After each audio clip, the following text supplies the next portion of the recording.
Hello student, welcome back to my channel Samrat academy. Student, जितने बच्चे class 10th में और 18 फरवरी को मेरे प्यार जो हिंदी का एग्जाम देने वाले उनके वीडियो सबसे ज्यादा इंपॉर्टेंट है। मेरे प्यार जो आज मैं आप लोगों को हिंदी का एक वायरल पेपर बताने वाला हूं जो कि 18 फरवरी को यह पेपर आने वाला है।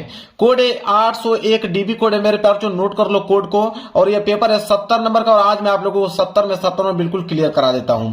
सबसे पहला जो काम करना है मेरे प्यार जो वो है आप लोगों का अनुक्रमांक और यहाँ पे नाम अपने एडमिट कार्ड से देखकर सही से लिख लीजिएगा। और इस पेपर को हल करने के लिए आपके पास समय दिया गया है 3 घंटे 15 मिनट। 3 घंटे 15 मिनट के अंदर इस पेपर को सॉल्व करना होगा। यकीन मानिए 18 फरवरी को मेरे प्यारों जो आप लोगों का हिंदी का पहला पेपर है और आप लोगों का 95% मार्क्स बिल्कुल क्लियर है, समझ लीजिए। इस पेपर को आप लोग अच्छे तरीके से तैयार कर लें। नीचे जब आप बढ़ोगे नीचे आप लोगों को निर्देश देखने को मिलेगा। निर्देश पढ़ना बहुत ही ज्यादा कंपलसरी है। देखिए, निर्देश में पहला निर्देश बोला है कि प्रारंभ के 15 मिनट परीक्षार्थियों को प्रश्न पत्र पढ़ने के लिए निर्धारित है। कह रहा है कि 15 मिनट आपको टाइम मिलेगा इस पेपर को पढ़ने के लिए और 3 घंटे में इस पेपर को सॉल्व करना होगा। तो ये काम पहले कर लेना है आप लोगों को कि जब 18 फरवरी को ये पेपर मिले तो सबसे पहले सारे के सारे प्रश्नों को अच्छे से पढ़ लीजिएगा और ट्रिक लगा लीजिएगा कि कौन सा प्रश्न आप लोगों को बिल्कुल करेक्ट याद है और उन प्रश्नों को सबसे पहले आप लोगों को करना है। इसके बाद दूसरा है कि प्रश्न पत्र 2 खंडों में खंड अ तथा खंड ब में विभाजित है। यह पेपर जो है 2 खंडों में बना हुआ है। एक तो आएगा खंड अ, दूसरा आएगा खंड ब। 2 खंडों में यह पेपर जो है विभाजित है। तीसरा है कि प्रश्न पत्र के खंड अ में वो विकल्पीय प्रश्न है जिसमें सही विकल्प का चयन करके OMR शीट पर नीले अथवा काले बॉल पॉइंट पेन से सही विकल्प वाले गोले को पूर्ण रूप से काला करें। कह रहा है कि खंड अ में वो विकल्पीय प्रश्न है। कितने? 20 वो विकल्पीय प्रश्न है। उनका उत्तर आपको OMR शीट पे देना होगा। आप नीले पेन का यूज कर सकते हो या काले पेन का यूज कर सकते हो। रंगने के लिए पेन आपका बॉल पॉइंट पेन होना चाहिए। जेल वाली पेन का इस्तेमाल बिल्कुल आप लोगों को नहीं करना है। इसके बाद है चौथा कि खंड अ में वो विकल्पीय प्रश्न हेतु प्रत्येक प्रश्न के लिए 1 अंक निर्धारित है। कह रहा है कि एक प्रश्न 1 नंबर के लिए पूछा जाएगा वो विकल्पीय का, मतलब कि 20 वो विकल्पीय प्रश्न पूछा है 20 नंबर के लिए। क्लियर है मेरे प्यारे बच्चों? चलिए आगे बढ़ते हैं। अगला देख लीजिए, 5वां। कह रहा है कि प्रश्न पत्र के खंड अ के प्रश्न हेतु 1 घंटा तथा खंड ब के प्रश्नों को हल करने हेतु 2 घंटे का समय निर्धारित है। कह रहा है कि खंड अ जिसमें 20 वो विकल्पीय प्रश्न है उसको हल करने के लिए 1 घंटे का समय दिया गया है और कह रहा है कि खंड ब को हल करने के लिए 2 घंटे का समय दिया गया है। तो क्या आपको लगता है कि 20 बहुविकल्पीय प्रश्न हल करने के लिए आपको 1 घंटा का समय लगेगा? नहीं मेरे प्यारे बच्चों, आप 5 मिनट के अंदर सारे के सारे ऑब्जेक्टिव क्वेश्चन का जवाब दे पाओगे। बाकी जितना भी टाइम आपके पास बचेगा पूरा का पूरा खंड ब में लगा दीजिएगा हल करने के लिए। लास्ट निर्देश है कि प्रत्येक प्रश्न के सम्मुख उनके निर्धारित अंक दिए गए हैं। मतलब कि हर एक प्रश्न के आगे लिखा हुआ मिलेगा कि प्रश्न 1 नंबर का है, 2 नंबर का है, 4 नंबर का है कि 6 नंबर का है। जितना भी नंबर का कोई भी प्रश्न होगा उसके सामने लिखा हुआ मिलेगा। तो मेरे प्यारे बच्चों, बिल्कुल कम समय में पूरा का पूरा निर्देश पढ़ के मैंने आप लोगों को समझा दिया और पेपर इधर से स्टार्ट हो रहा है। मैं पेपर आप लोगों को दिखाता हूं। चलिए देखिए, पेपर आप लोगों का यहां से स्टार्ट है। सबसे पहले आया है खंड अ और खंड अ में सबसे पहले दिया है बहुविकल्पीय प्रश्न। देखिए पहला प्रश्न क्या बोला है, बहुत ही ज्यादा सिंपल प्रश्न है। कई बार इस प्रश्न को मैं करा चुका हूं, वही प्रश्न आया एग्जाम में। कह रहा है कि चिंतामणि के रचयिता है। 1 नंबर के लिए प्रश्न है और ये बात सबको मालूम है कि चिंतामणि की जो रचयिता है मेरे प्यारे बच्चों आचार्य रामचंद्र शुक्ल जी है। ऑप्शन नंबर सी आप लोगों को दिख रहा है, यही जो होगा बिल्कुल करेक्ट आंसर हो जाएगा। कितना सिंपल प्रश्न पहला ही पूछा है कि चिंतामणि के रचयिता आचार्य रामचंद्र शुक्ल जी है। इसके बाद देखिए दूसरा प्रश्न है कि पंच परमेश्वर कहानी के लेखक है। 1 नंबर के लिए प्रश्न है। तो पंच परमेश्वर कहानी के लेखक इन चारों ऑप्शनों में से कौन है? तो वो है आपके प्रेमचंद्र जी। देखिए पंच परमेश्वर और प्रेमचंद्र जी, इस तरह ट्रिक आप बना सकते हो। प से पंच, प से प्रेमचंद्र, इस तरह ट्रिक बनाकर इसको याद कर लो कि पंच परमेश्वर कहानी के लेखक कौन है? प्रेमचंद्र जी है। इसके बाद है आप लोगों का तीसरा प्रश्न। कह रहा है कि जयशंकर प्रसाद का नाटक नहीं है। मतलब कि 1 नंबर के लिए प्रश्न है, 4 नाटक दिया हुआ है। बताना है कि जयशंकर प्रसाद का नाटक इन चारों ऑप्शन में से कौन नहीं है? तो वो आपके लहरों के राजहंस। लहरों के राजहंस जो है वो जयशंकर प्रसाद का नाटक नहीं है। बाकी आपका ध्रुव स्वामी, चंद्रगुप्त, स्कंदगुप्त, ये सभी जो है वो जयशंकर प्रसाद का नाटक है। क्लियर है? समझ में आ गया? याद कर लो मेरे प्यारे बच्चों, ये एक प्रश्न आपको छोड़ना नहीं है। चौथा प्रश्न है कि शेखर एक जीवनी उपन्यास के लेखक है। 1 नंबर के लिए प्रश्न है। तो शेखर एक जीवनी उपन्यास के लेखक कौन है? अज्ञेय जी।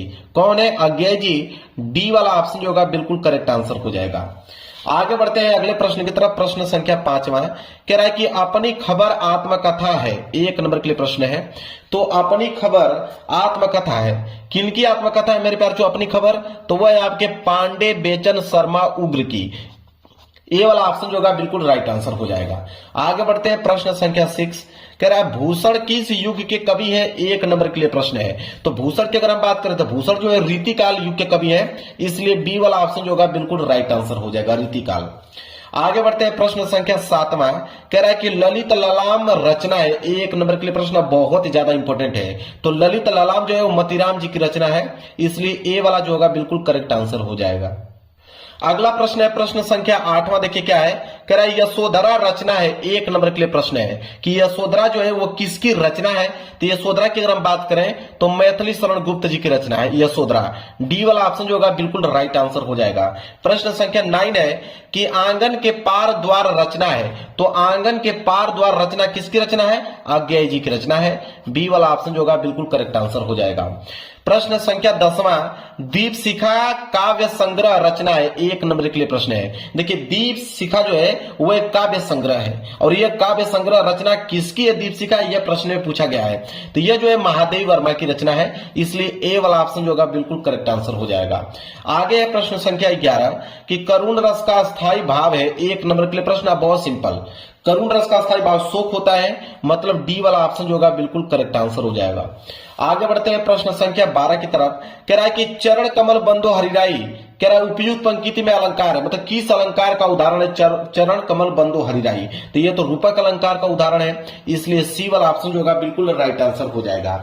आगे बढ़ते हैं अगला प्रश्न की तरफ, प्रश्न संख्या 13, कह रहा है कि यह सममात्रिक छंद है, इसमें 4 चरण होते हैं और प्रत्येक चरण में 24 मात्राएं होती हैं और 11 और 13 मात्राओं पर यति होती है, यह लक्षण किस छंद का है। मतलब यहाँ पे परिभाषा ही पूछ लिया है, तो यह जो परिभाषा है यह रोला का परिभाषा है, क्योंकि रोला एक सममात्रिक छंद होता है, इसमें 4 चरण होते हैं, प्रत्येक चरण में 24 मात्राएं भी होती हैं और 11 और 13 मात्राओं पर यति लगी रहती है। क्लियर है। चलिए प्रश्न संख्या 14, पर्यावरण शब्द में उपयुक्त उपसर्ग है। अगर पर्यावरण को अगर हम लोग तोड़े तो यह टूटेगा परिधन आवरण के रूप में, परिधन आवरण के रूप में टूटेगा पर्यावरण। तो कह रहा उपसर्ग, उपसर्ग का मतलब जो आगे जुड़ता होता, आगे क्या जुड़ा हुआ है, परि, मतलब कि परि क्या कहलाएगा, उपसर्ग कहलाएगा पर्यावरण का, इसलिए सी वाला ऑप्शन जो होगा बिल्कुल राइट आंसर हो जाएगा। चलिए आगे बढ़ते हैं प्रश्न संख्या 15 की तरफ। चलिए अगला है प्रश्न संख्या 15, कह रहा है कि महानता शब्द में किस प्रत्यय का प्रयोग हुआ है, 1 नंबर के लिए प्रश्न है। देखिए प्रत्यय जो होता है वो लास्ट में जुड़ता है और उपसर्ग जो आगे जुड़ता है, तो इसको तोड़ोगे तो यह टूटेगा महान, महान धनता के रूप में टूटेगा, और जो पीछे जुड़ता है उसको प्रत्यय कहते हैं, ता जुड़ा हुआ है, इसलिए यहाँ पे बी वाला ऑप्शन जो होगा वो बिल्कुल राइट आंसर हो जाएगा। क्लियर है। चलिए प्रश्न संख्या 16, कह रहा कि सुख दुख में समास है। मैं कहता हूं हमेशा से कि अगर बीच में योजक चिन्ह आ जाए, योजक चिन्ह का मतलब होता है और, अगर इसको तोड़ोगे तो हो जाएगा दुख और सुख। तो जब भी योजक चिन्ह देके पूछे कि समास, तो आंख बंद करके द्वंद्व समास पे ट्रिक करके आना है आप लोगों को, डी वाला ऑप्शन जो होगा बिल्कुल राइट आंसर हो जाएगा। 1 नंबर यहां से भी क्लियर हो गया। चलिए प्रश्न संख्या 17 देख लीजिए क्या है। प्रश्न संख्या 17 है कि निम्नलिखित में से अग्नि का पर्यायवाची नहीं है, 1 नंबर के लिए प्रश्न है। तो अग्नि का पर्यायवाची शब्द तो अनिल नहीं है, अनिल जो है अग्नि का पर्यायवाची शब्द नहीं है, बाकी आपका अनल, पावक, ज्वाला ये सब जो है अग्नि का पर्यायवाची शब्द है, इसलिए बी वाला जो होगा बिल्कुल राइट आंसर हो जाएगा। प्रश्न संख्या 18, अध्यापक द्वारा कक्षा का जायजा लिया गया, वाक्य में प्रयुक्त वाच्य, इसमें वाच्य पूछा है, 1 नंबर के लिए प्रश्न है, तो इसका राइट आंसर हो जाएगा कर्मवाच्य, क्योंकि अध्यापक का कर्म ही होता है कि वह कक्षा का जायजा ले।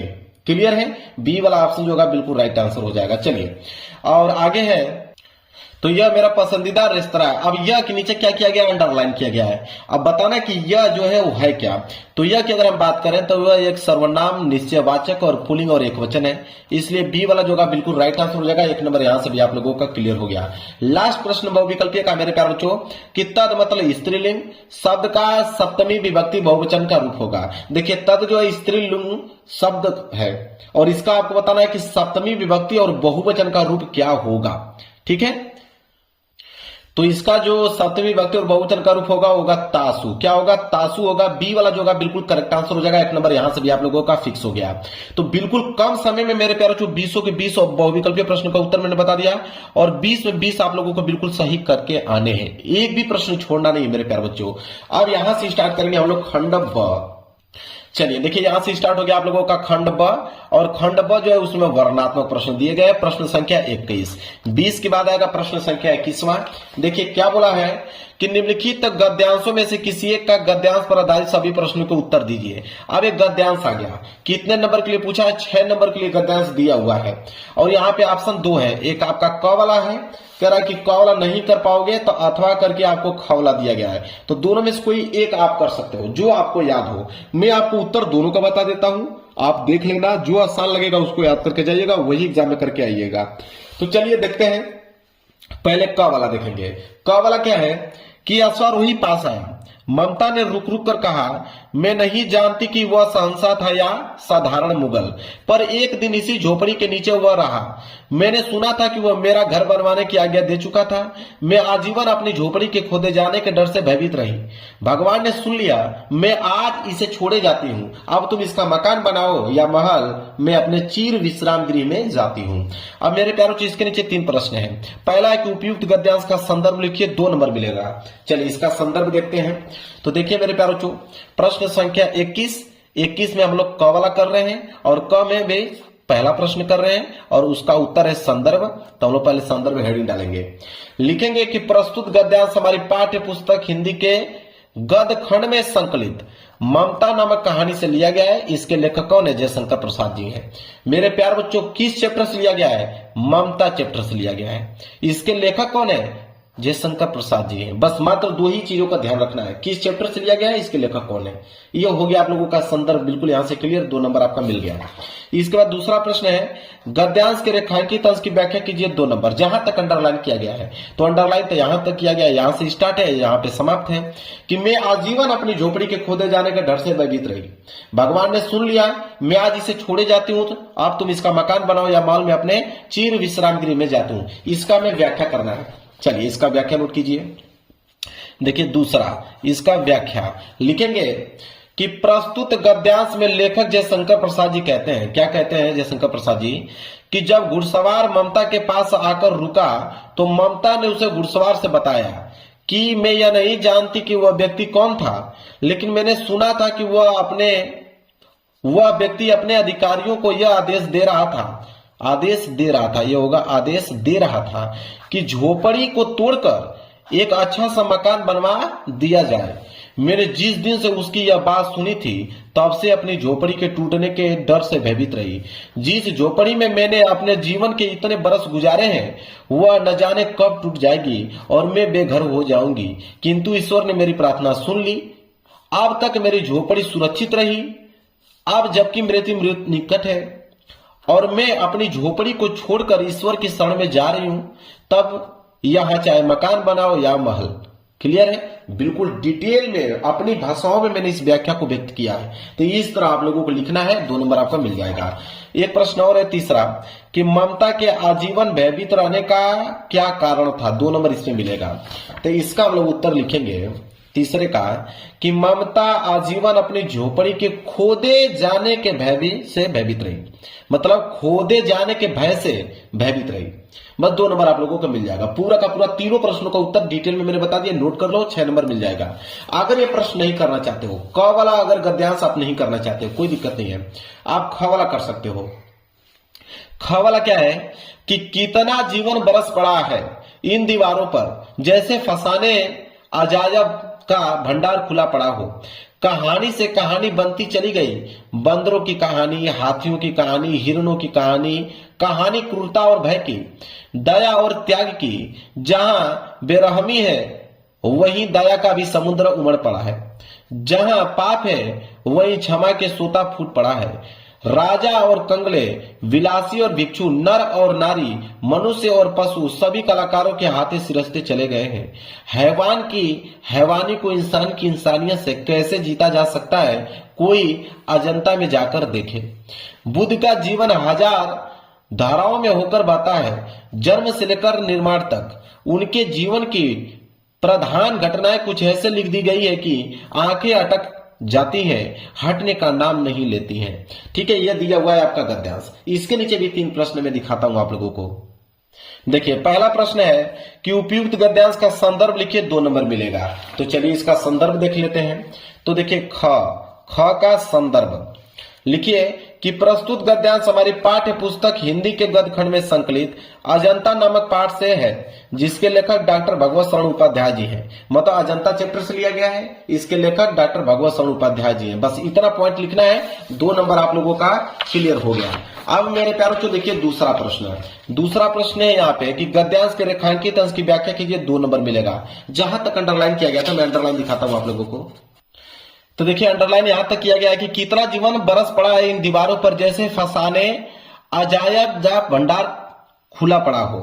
ठीक है, अब इसका हमें व्याख्या बताना है। अब मेरे प्यारे बच्चों कुछ मैं आप लोगों को वर्क भी देता हूं, बस मात्र 1 लाइन का व्याख्या बताना है। यह मैं आप लोगों को होमवर्क देता हूं, देखते हैं कितने बच्चे कमेंट में ही इसका आंसर बता देते हैं। बस मात्र 2 लाइन का आप लोगों को आंसर लिखना है कि कितना जीवन बरस पड़ा है इन दीवारों पर, जैसे फसाने अजायब का भंडार खुला पड़ा हो। बस इसका व्याख्या बताना था। जल्दी से कमेंट करके हर एक बच्चे का कमेंट आना चाहिए, इसका हमें व्याख्या हर एक बच्चे का पढ़ना है। देखते हैं कितने बच्चे इसका व्याख्या कर पाते हैं। इसके बाद तीसरा प्रश्न है कि कलाकारों के हाथों से क्या क्या सिरजते चले गए हैं, 2 नंबर इसमें मिलेगा। तो देखिए इसका उत्तर हम लिखेंगे कि राजा और कंगले, विलासी और भिक्षु, नर और नारी, मनुष्य और पशु सभी कलाकारों के हाथों सिरजते चले गए हैं, 2 नंबर यहां से मिल गया। और उसका व्याख्या का सारे बच्चों का कमेंट आना चाहिए। इसका व्याख्या हमें सारे बच्चों से उम्मीद है कि वो जरूर से जरूर कमेंट बॉक्स में इसका देंगे। बहुत ज्यादा बड़ा नहीं है, सिर्फ 1 लाइन का व्याख्या बताना है। चलिए आगे बढ़ते हैं प्रश्न संख्या 22 की तरफ। देखिए प्रश्न संख्या 22 क्या है कि निम्नलिखित में से किसी एक पद्यांश पर आधारित सभी प्रश्नों के उत्तर दीजिए। तो 6 नंबर आपको मिलेगा पद्यांश पर भी। ठीक है, इसके नीचे भी 3 प्रश्न है, पहला, दूसरा, तीसरा, 3 प्रश्न है। और इसमें भी 2 ऑप्शन है, एक आपका क वाला है, क वाला नहीं कर पाओगे तो अथवा करके आपको नीचे ख वाला दिया गया है। दोनों में से कोई एक करना है, मैं तो आंसर दोनों को बताऊंगा। और कुछ मैं होमवर्क भी दूंगा, जितने छोटे प्रश्न है उसको मैं होमवर्क में दे दूंगा।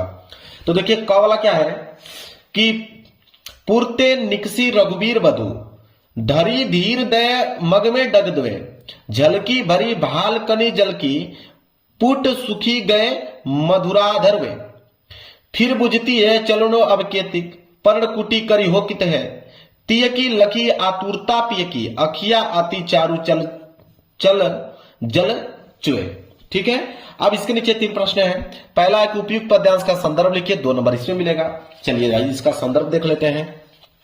देखिए प्रश्न संख्या 22 का यहाँ पे हम लोग संदर्भ देख रहे हैं। ठीक है, लिखेंगे देखिए 22 का ये क वाला है, तो यहां पर लिख दीजिएगा कि 22 का हम लोग क वाला कर रहे हैं। 22 का क है, जिसमें से उसका पहला प्रश्न है संदर्भ कि प्रस्तुत पद्यांश हमारी पाठ्य पुस्तक हिंदी के काव्य खंड में संकलित कवितावली ग्रंथ के वनपथ नामक शीर्षक से लिया गया है। और इसके रचयिता कौन से हैं? तुलसीदास जी हैं। मतलब तुलसीदास जी लिखे हुए हैं और वनपथ शीर्षक से लिया गया है।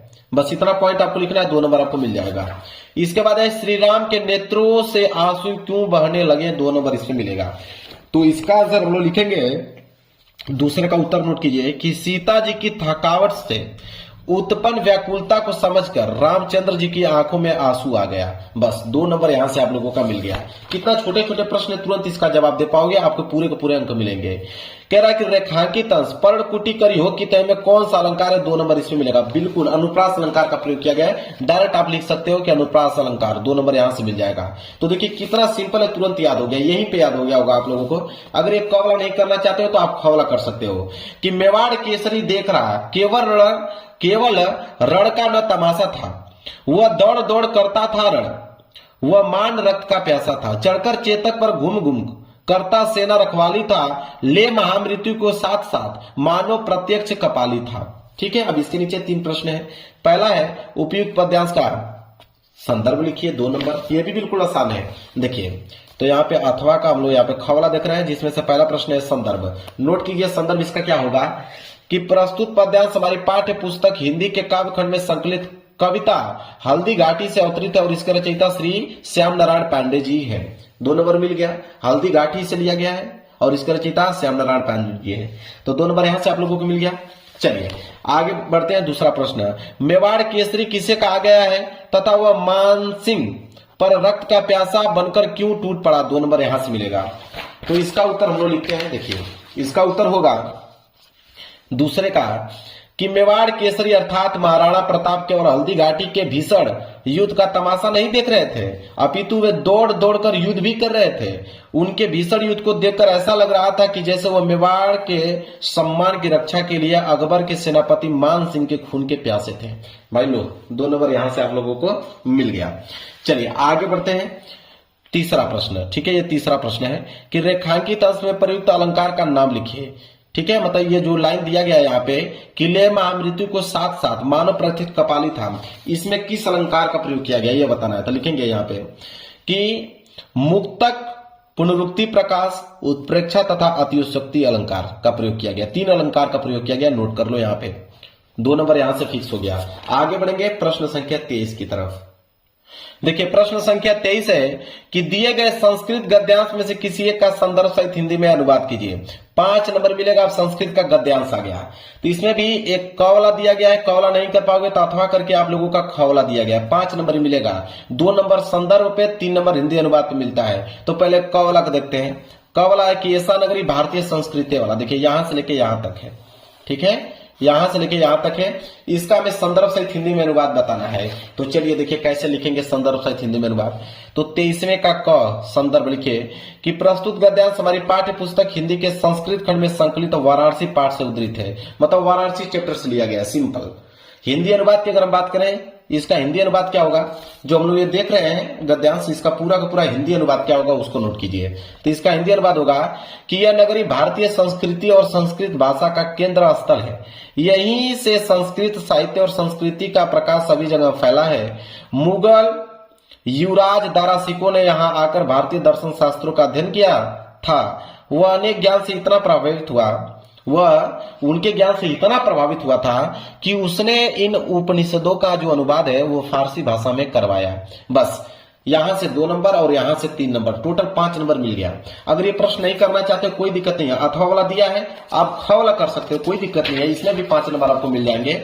नागरिक वाला यहां से लेके यहां तक दिया है मेरे प्यारों को, नोट कर लो, यहां से लेके यहां तक है, ठीक है। इसका संदर्भ सहित हिंदी में अनुवाद बता दूं, आपको मिल जाएगा 5 नंबर। तो चलिए इसका भी मैं सलूशन आप लोगों को बता देता हूं, नोट कीजिए। ख वाला, ख का संदर्भ यहाँ पे हिंदी अनुवाद है।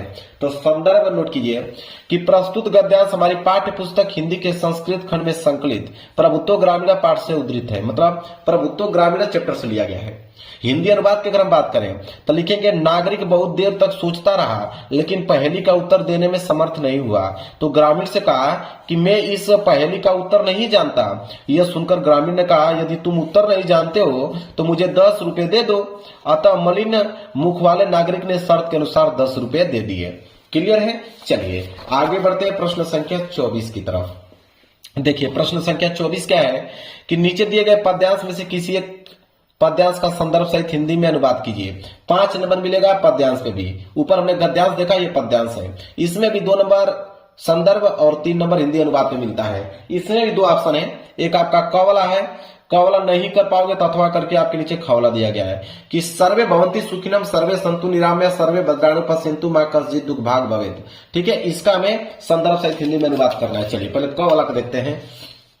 तो 24 का क, देखिए ऊपर संदर्भ, यहाँ पे हिंदी अनुवाद। तो पहले संदर्भ देखिए कि प्रस्तुत श्लोक हमारी पाठ्य पुस्तक हिंदी के संस्कृत खंड के भारतीय संस्कृति नामक पाठ से उद्धृत है और इस श्लोक के माध्यम से कवि ने संसार के कल्याण की कामना की है, मतलब भारतीय संस्कृति चैप्टर से लिया गया है। इसका हिंदी अनुवाद हम बात करें तो संसार में सब सुखी हो, सभी निरोग हो, सभी कल्याण देखें, सभी दुख का भागी न हो। बस 5 नंबर आपको मिल गया, 2 नंबर ऊपर, 3 नंबर यहाँ पे उसके अनुवाद पे, 5 नंबर हो गया। चलिए अगर क वाला नहीं करना चाहते हो तब माता गुरुतरो भूखे वाला कर सकते हो, ठीक है, अरे भूमे, सॉरी, माता गुरुतरो भूमे, ठीक है, ये वाला कर सकते हो नीचे जो दिया गया है। इसका भी हम 2 ही चीज बताना है, एक आपको संदर्भ, दूसरा हिंदी अनुवाद बताना है। बस 5 नंबर आप लोगों का मिल जाएगा।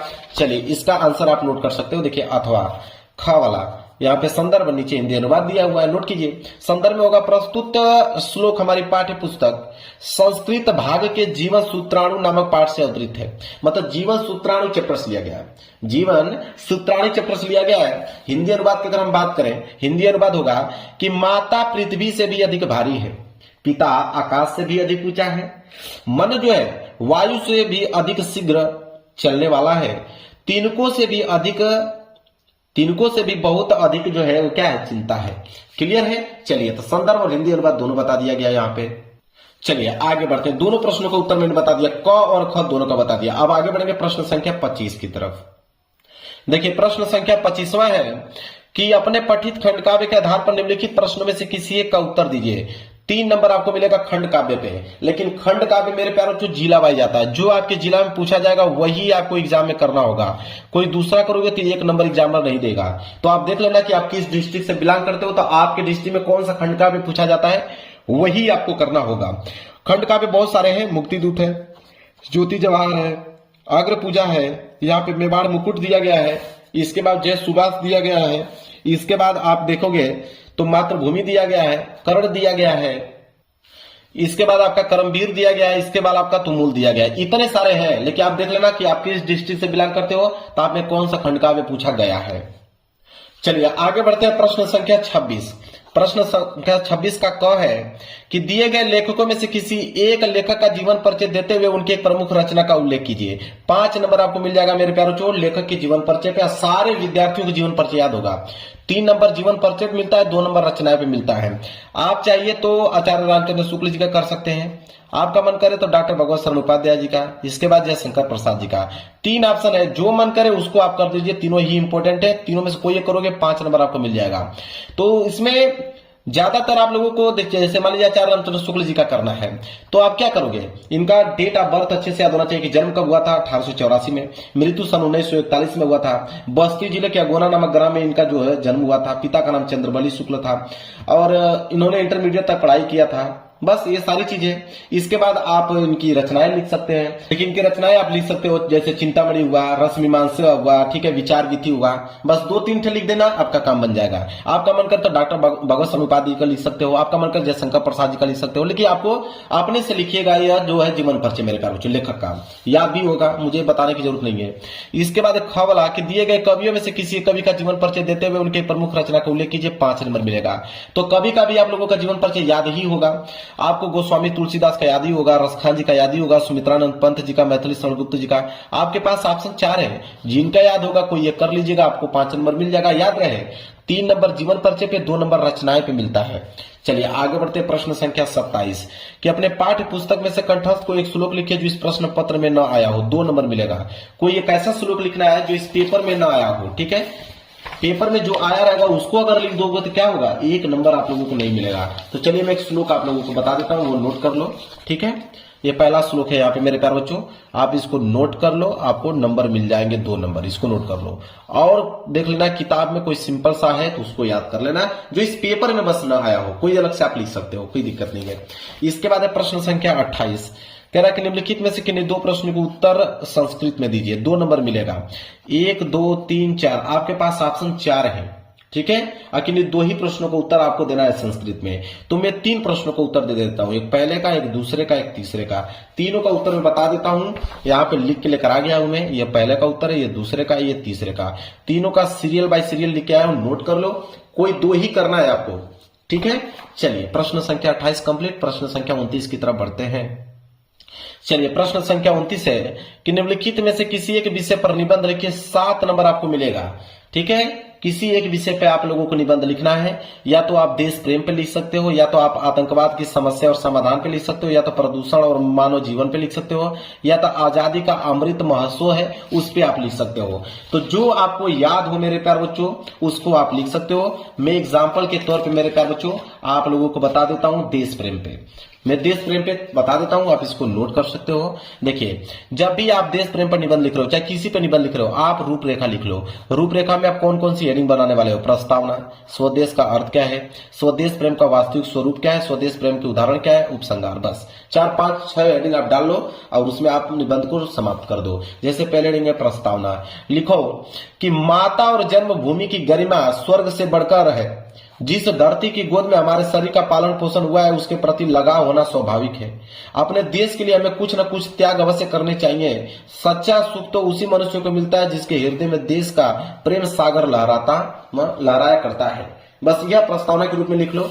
दूसरी हेडिंग है स्वदेश प्रेम का अर्थ क्या होता है कि स्वदेश प्रेम से तात्पर्य देश के लिए मर मिटना ही नहीं बल्कि अपनी सेवा द्वारा देश की आर्थिक, सामाजिक, सांस्कृतिक आदि विभिन्न पक्षों का विकास करना भी है।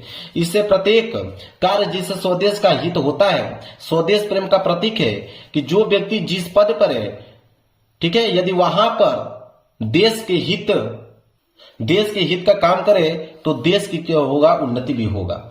फिर तीसरा हेडिंग है स्वदेश प्रेम का वास्तविक स्वरूप क्या है। लिखो स्वदेश प्रेम हमें अपने देश को आगे बढ़ाने तथा दूसरे देशों से अपनी रक्षा करने के लिए ढाल का काम करता है। वह हमें त्याग एवं बलिदान का पाठ पढ़ाता है। देश की सुरक्षा के साथ वहां की सामाजिक एवं सांस्कृतिक सुरक्षा की ओर ध्यान दिलाता है। ठीक है, इसके बाद हेडिंग अगली रहेगी स्वदेश प्रेम के उदाहरण। ये हेडिंग है स्वदेश प्रेम के उदाहरण। इसके बाद लिखोगे इसमें कि सीमा और सैनिकों का शहीद होना स्वदेश प्रेम का उदाहरण है। खेत में काम करते हुए देश की खाद्यान्न व्यवस्था को उच्च बनाए रखना किसानों का स्वदेश प्रेम है। अपने देश की आजादी को बरकरार रखने में मदद करना स्वदेश प्रेम है। एक साहित्यकार द्वारा अपनी रचनाओं द्वारा लोगों में साहस भरना देश स्वदेश प्रेम का क्या है, उदाहरण है। इसके बाद लास्ट हेडिंग आप डालिएगा उपसंहार। लिखिएगा आज हमारे देश में स्वतंत्र सदियों गुलामी के बाद हमें आजादी मिली है। हमें इस आजादी को अपने आने वाले पीढ़ियों के लिए सुख और समृद्धि का स्रोत बनाना चाहिए। यह तभी संभव है जब प्रत्येक नागरिक में स्वदेश प्रेम की भावना जाए, जिससे हम आजाद सदियों तक रह सके। क्लियर है, बिल्कुल आसान शब्दों में मैंने स्वदेश प्रेम के निबंध आप लोगों को लिख के दिखा दिया। इसके बाद है प्रश्न संख्या 30वां। प्रश्न संख्या 30वां है कि रेलवे के महाप्रबंधक को एक शिकायती पत्र लिखिए जिसे टिकट निरीक्षक द्वारा किए गए अभद्र व्यवहार का उल्लेख हो। 4 नंबर मिलेगा। अगर ये प्रश्न नहीं करना चाहते हो तो अथवा करके है कि राज्य परिवहन निगम के मुख्य प्रबंधक को बस चालक के अप्रशंसनीय व्यवहार का उल्लेख करते हुए शिकायती पत्र लिखिए। तो मैं नीचे वाला आपको बता देता हूं, 4 नंबर आपको मिल जाएगा। चलिए देखिए कैसे लिखोगे। सबसे पहले लिखोगे प्रिय मुख्य प्रबंधक, कामा लगाओगे, डेट यहां पे लिख लीजिएगा। लिखिएगा सेवा में मुख्य प्रबंधक राज्य परिवहन निगम। इसके बाद डालिएगा विषय, मतलब किसके बारे में लिख रहे हो यह पत्र लेखन। लिखोगे बस चालक के अप्रशंसनीय व्यवहार के संबंध में। लिखोगे महोदय या महोदया, दोनों में से कोई एक होगा। लिखिएगा मैं, यहाँ पे अपना नाम लिख दीजिएगा, फिर अपना पता लिख दीजिएगा। यहाँ का निवासी हूं। मैं आपको सूचित करना चाहता हूं कि हाल में मैंने, यहाँ पे डेट लिख दीजिएगा कि इस डेट को बस संख्या लिख दीजिएगा। मैं यात्रा की थी। इस यात्रा के दौरान बस चालक ने यात्रियों के साथ अत्यंत असभ्य व्यवहार किया। उन्होंने यात्रियों को उचित तरीके से नहीं समझाया और समय पर बस नहीं चलाई। मैं आपसे निवेदन करता हूं कि इस मामले की जांच की जाए और उचित कार्रवाई की जाए। यहाँ पे अपना नाम और यहाँ पे अपना मोबाइल नंबर। तो यह नहीं कि बोर्ड एग्जाम में अपना नाम और मोबाइल नंबर लिख दीजिएगा। अपना नाम की जगह पे आप लिख सकते हो क ख ग लिख सकते हो और मोबाइल नंबर पे मान लीजिए जैसे 9654 लिखने के बाद यहाँ पे ऐसे कर सकते हो, क्रॉस बना सकते हो। क्लियर है। चलिए तो इस तरह आप लोगों का यहाँ पे पेपर पूरा हो गया मेरे प्यारे बच्चों। समाप्त, मैंने पूरा का पूरा पेपर आप लोगों को समाप्त कर दिया 801 DB। अगर आपको भी 70 में 70 नंबर लाना है 18 फरवरी को तो मेरे प्यारे बच्चों इस पेपर को तैयार कर लो मेरे प्यारे बच्चों। 100% ये पेपर बनेंगे और यहाँ से आप सारे के सारे प्रश्नों को उत्तर देकर आने वाले हो। वीडियो को लाइक कर देना, चैनल पर नए हो तो चैनल को जरूर सब्सक्राइब कर लेना। मिलेंगे प्यार से नेक्स्ट वीडियो में, तब तक के लिए धन्यवाद।